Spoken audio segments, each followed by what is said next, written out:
کیا تم مجھے اپنی فیملی سے نہیں ملواؤ گے؟ وہ مسکرا کر خود کو کمپوز کرتی اس کے ساتھ باہر آئی۔ سعدی نے بھی مسکرا کر سر ہلایا۔ وہ دونوں ہمراہ چلتے جب سیڑھیوں کے وسط میں تھے، جواہرات نے رک کر اسے دیکھا۔ اگر اس لڑکے کے والدات زندہ ہوتے تو اس پہ بہت فخر کرتے۔ سعدی جواب نہیں دیا، بس اداسی سے مسکرا کر زینہ اترنے لگا۔ شام مغرب میں ڈھل چکی تھی اور فارس لائبریری کے کونے والی میز پہ بیٹھا بور سا ہو کر بار بار گھڑی دیکھ رہا تھا۔ سامنے نوٹس اور کتابیں بھی منتظر پڑی تھیں۔ دفعتاً وہ آتی دکھائی دی، کندھے پہ بیگ، ہاتھوں میں کتابیں، بال جوڑے میں بندھے، تکیہ انداز میں کرسی پہ بیٹھی، بیگ رکھا۔ فارس سیدھا ہو کر بیٹھا۔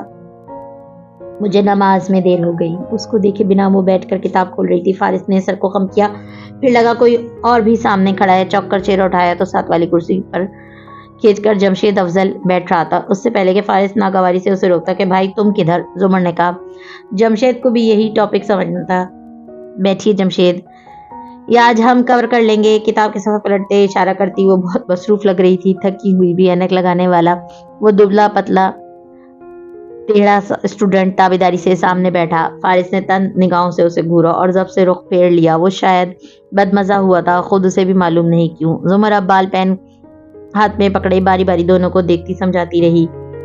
جمشید جلدی جلدی رجسٹر پہ نوٹس لکھنے میں مگن تھا اور فارس گاہے بگائے ایک اکھڑی اکھڑی سی نظر اس پر ڈال لیتا۔ یہ بنیں گے وکیل، جج نے ایک پھونک مارنی ہے اور اس نے اڑ جانا ہے۔ 10 منٹ بعد وہ لڑکا اس کے لیے ناقابل برداشت ہو گیا تھا۔ وہ کچھ پوچھ رہا تھا اور زمر دوبارہ اسے وہی بات سمجھا رہی تھی۔ فارس کی بیزاری بڑھنے لگی۔ تب ہی زمر کا فون بجا۔ کال ضروری تھی۔ وہ معذرت کرتی اٹھ کر باہر چلی گئی۔ اس نے اب بہت فرصت سے پتلیوں سے کڑ کر اس چشمش کو دیکھا، پر اس کے سامنے انگلی سے میز بجائی۔ رجسٹر پہ لکھے لڑکے نے چوک کر اسے دیکھا۔ وہ کتاب پکڑانا تحکم سے میز کے دوسرے سرے پہ رکھی کتاب کی طرف اشارہ کیا۔ وہ تابیداری سے سر ہلاتا جیسے ہی اٹھا۔ فارس نے اس کتابوں کے ساتھ رکھا، اس کا موبائل اچک کر اپنی جیب میں رکھا۔ لڑکا واپس آیا، کتاب سامنے رکھی، رجسٹر پھر سے کھول لیا۔ فارس نے ہتھیلی اس کے سامنے کی۔ ذرا فون دینا اپنا، میرا کریڈٹ نہیں ہے، ایک کال کرنی۔ لڑکے نے مسکرا کر اپنی کتاب ہٹائی، پھر رجسٹر آیا، پھر نوٹس۔ ایک طرف کی مسکراہٹ غائب ہوئی۔ وہ پریشان سا چیزیں الٹ پلٹ کر دیکھنے لگا، پھر جیب تھپ تھپائے۔ نہیں دینا تو نہ دو، وہ بگڑے موڈ سے بولا۔ نہیں، ابھی تو میرے پاس تھا، آپ بیل دیں گے ذرا؟ لو، میرا کریڈٹ ہوتا تو میں تم سے کیوں مانگتا؟ اس نے ناک سے مکھی اڑائی۔